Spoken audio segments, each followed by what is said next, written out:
Joining us for a discussion is Bruce Duval, all the way from Washington, D.C. Bruce, how you doing? Good to see you. Hello. Hello, Ian Ray. It's very good to see you. Same here. In our previous interactions, it's been about politics, but today it's a different twist. We're talking about the economy. And not long ago, President Donald Trump had, a further increased tariff on Chinese goods to 125%, reciprocating 85% by Chinese authorities.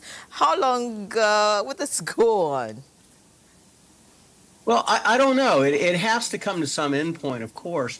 But basically, I think there's two ways of looking at this. One, the negative way is President Trump is trying to impose his will and to dominate world trade in a very heavy-handed way. The other way to look at it is he's trying to equivocate. He's trying to rebalance. China has a great many opportunities and advantages that most nations don't. They're an authoritarian government. They don't have to worry about restrictions internally or environmental restrictions, and they create a lot of things that people want. So they've dominated the economies because of these artificial internal restrictions. All President Trump's tariffs are doing are imposing external restrictions and basically saying, hey, look, we need to even the playing field. And it all comes down to, in Ray, as you love to say, and I love that phrase, the proof is in the pudding and the eating of it. Who needs what, when, where, and how much are they willing to pay? As long as the goods are desired in the country that's importing them, that country will continue to import them. So that's where the shakeout is going to be. How long can China exist without U.S. semiconductors? All right. All right, Bruce, great point there. But we're seeing sell-offs in stock markets across the globe and a plunge in oil prices as a result of the tariff. How do you assess investor confidence at this point? Well, I think that what the stock markets react in real time and quickly. It's sort of a knee-jerk quick reaction, and there's not a lot of contemplation. Contemplation occurs over time. The market has a way of adjusting itself. But as I love to say, coming from an agricultural background and from the country, the stock market represents about 7 to 10% of the U.S. economy.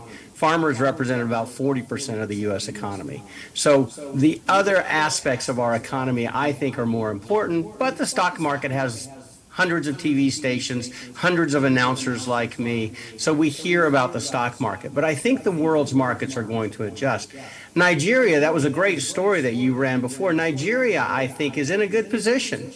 The U.S. trade with Nigeria, the arrow strongly favors Nigeria. The United States imports $5.7 billion worth of Nigerian goods, and U.S. goods have surged to about $4.3 billion in Nigeria.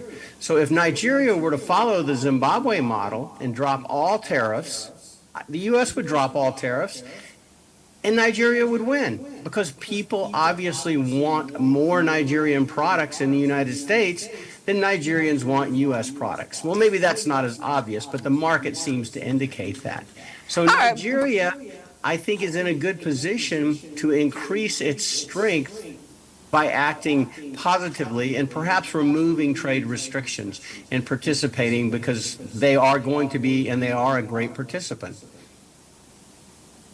All right, Bruce, I'm wondering if you really think Nigeria will win, because for oil-dependent countries such as Nigeria, how impactful is this tariff war on annual budget implementation and development efforts?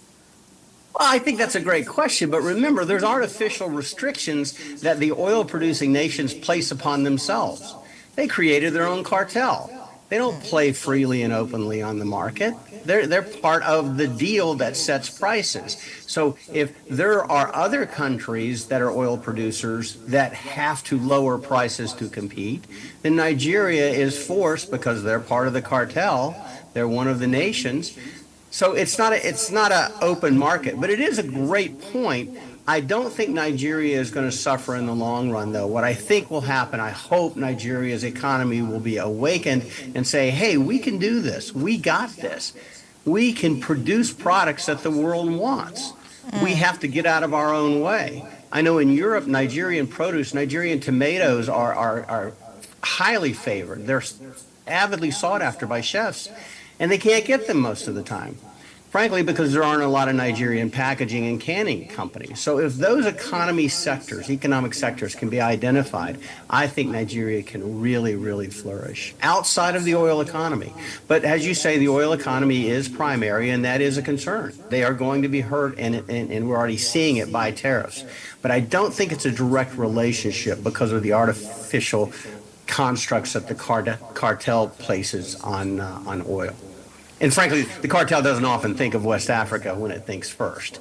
It thinks about itself, Saudi Arabia, the UAE, Kuwait. Nigeria is a player at the table, but I think they'll tell you they're not sitting at the head of the table. So those policies are not necessarily direct in relationship to Nigeria as it relates to world trade.